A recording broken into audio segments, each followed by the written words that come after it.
फजर डॉक्टर रंगूनवाला के खिलाफ कार्रवाई करने वाली है, क्योंकि जब उसे मालूम हो गया है कि ये किस कदर कातिल है मरीजों का, वो इसके खिलाफ सख्त कार्रवाई करना चाहती है। लेकिन उससे पहले वो सोचती है कि शेर को यहाँ से निकालना होगा और अपनी चची की मदद से शेर को बाहिफाजत इस हॉस्पिटल से निकाल भी लेगी। आगे जाकर आपको दिखाया जाएगा कि शेर यहाँ से निकल जाता है और उसे एक अलग अपार्टमेंट में रखा जाता है, जहाँ पर उसे रिकवर किया जाता है, उसकी देखभाल की जाती है। फजर की वजह से शेर को जिंदगी की एक नई उम्मीद मिलती है।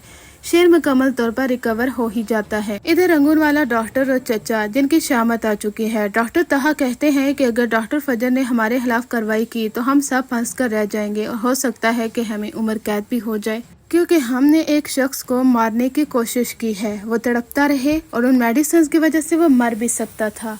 अब ये सारा का सारा कसूर वो लोग तो यही समझ रहे थे कि फजर पर आएगा, लेकिन उन्हें नहीं मालूम था कि फजर वो तो इसकी देखभाल करे। रंगूनवाला डॉक्टर कहता है कि अब हम बुरी तरह फंस चुके हैं। इधर फहद अपने बाबा से कहता है कि आपने क्या प्लान बनाया है, आपने देख लिया किस तरह से फजर और शेर वहाँ से फरार हो चुके हैं और आप यही कहते रहे कि ठीक है ऐसा कुछ नहीं होगा, फजर पर सारा इल्जाम आ जाएगा। लेकिन आपको क्या मालूम था कि फजर वो तो इसे रिकवर करके हमारी आंखों के सामने ला खड़ा करेगी। चचा के भी बुरे दिन शुरू हो जाते हैं, क्योंकि फजर और शेर जब वापस आते हैं, चचा और फहद शेर को अपनी आंखों के सामने खड़ा देखकर दंग रह जाते हैं और चचा वहाँ पर नौटंकी करना शुरू कर देता है कि मेरे भाई का बेटा आ गया, मुझे उम्मीद थी कि तुम रिकवर करोगे। उस हॉस्पिटल के घटिया निजाम पर तो मुझे पहले ही शक था। अब शेर अपने चचा का चेहरा देख रहा होता है कि ये किस कदर घटिया इंसान है जो कि झूठ पे झूठ बोलता जा रहा है।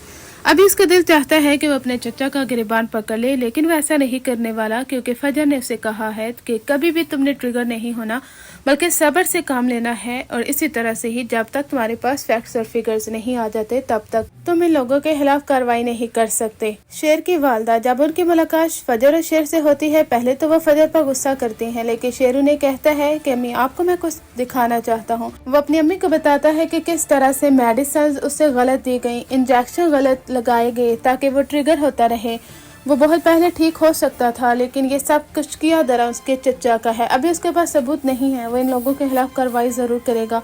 उसकी वालदा कहती है कि मैं सोच भी नहीं सकती कि मेरे शोहर का कातिल मेरे ही घर में घूम फिर रहा है।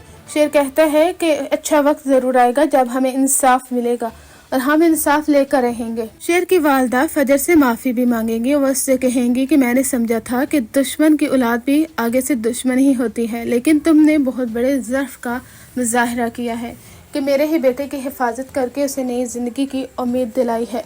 मैं तुम्हारा यह एहसान कभी नहीं भूलूंगी। फजर कहती है कि इसमें मेरा कोई कमाल नहीं है एज अ डॉक्टर।